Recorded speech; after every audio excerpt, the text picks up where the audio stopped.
Dan kita masih membicarakan mengenai penduduk Kelantan sebahagiannya mempunyai masalah dengan isu air yang mana sebahagian pengguna akaun air Kelantan Sdn Bhd AKSB sudah hilang harapan untuk menikmati bekalan air terawat, dan bagi penduduk di negeri Kelantan, keupayaan bekalan air yang disediakan kerajaan sehingga kini dilihat belum cukup meyakinkan kerana seringkali terganggu dengan pelbagai masalah. Dan selepas berdepan situasi terputus bekalan air yang berlarutan sekian lama, rakyat Kelantan kini terpaksa bergantung kepada sumber air bawah tanah. Sebahagian penduduk juga mengekalkan perigi di kediaman masing-masing sebagai langkah berjaga-jaga. Baik, kita akan terus bersama Pengurus Besar Air Kelantan Sdn Bhd AKSB, Datuk Dr. Azuhan Mohamad yang sudah bersedia. Datuk, selamat tengah hari, Terima Datuk. kasih. Ya, saya sedia. Terima kasih. Dato', lebih 32,000 pengguna AKSB di 4 jajahan Macang, Pasir Putih, Kota Baru dan Bacok berdepan ketiadaan air berikutan paip utama di loji rawatan air Merbau Condong mengalami kerosakan. Apa status terkini gangguan air ini, Datuk?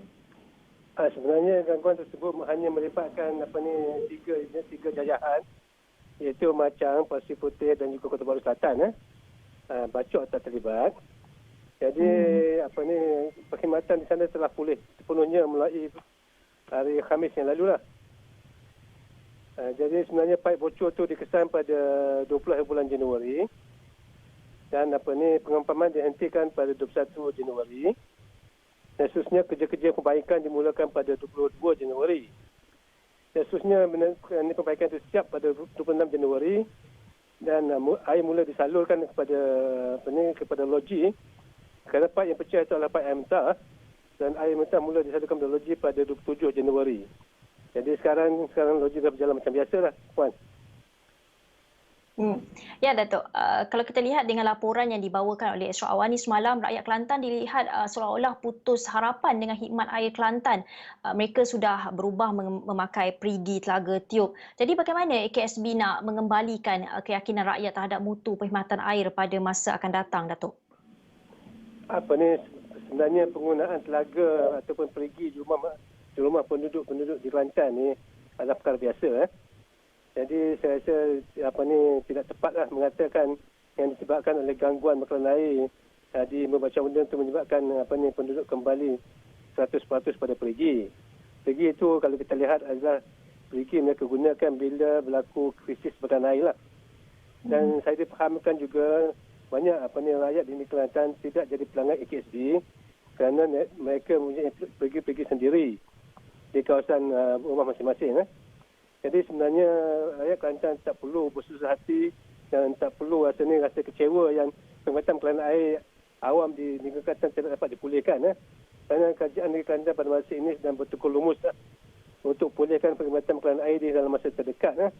So pada perancangan yang kita telah buat, paling awal setengah kawasan itu akan dapat perkhidmatan yang dipulihkan mulai Mei atau Jun tahun inilah, iaitu kawasan-kawasan di Kota Baru, Bacok dan juga Kolai Kerai, insya-Allah. Ya, Puan. Ya, Datuk, kalau kita lihat sumber air yang bersih adalah merupakan perkara penting ketika ini di mana negara dan juga dunia sedang berhadapan dengan krisis kesihatan, Datuk. Dan apa sebenarnya mungkin kekangan utama di negeri Kelantan yang menurut Datuk perlu diselesaikan untuk rakyat Kelantan ini dapat menikmati air bersih dengan lebih baik?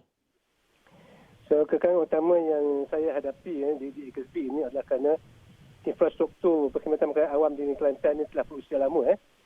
Iaitu dua punca lah. Satu itu adalah punca di mana kita ambil air mentah tersebut, iaitu pergi-pergi yang telah dibina untuk mendapatkan air tanah yang digunakan di AKSB telah berusia. So pergi-pergi ini dari semasa ke semasa dia makin rosak. Dan seterusnya yang keduanya adalah paip air mentah yang kita gunakan itu adalah paip yang lama dan juga kualitinya rendah. Jadi paip ini pun mulai bocor. Sebab itu kita lihat di negeri Kelantan adalah di antara negeri tertinggi lah dari segi kehilangan air. Iaitu lebih daripada 50% air yang kita bekalkan, yang dikeluarkan daripada loji, hilang di dalam perjalanan ke pelanggan-pelanggan kita, Puan. Baik, terima kasih Datuk untuk penjelasan dan ulasan berkenaan. Itu tadi Pengurus Besar Air Kelantan Sdn Bhd AKSB, Datuk Dr. Azuhan Mohamad yang mengulas mengenai isu air terawat yang dibawakan dalam laporan Esra Awani semalam.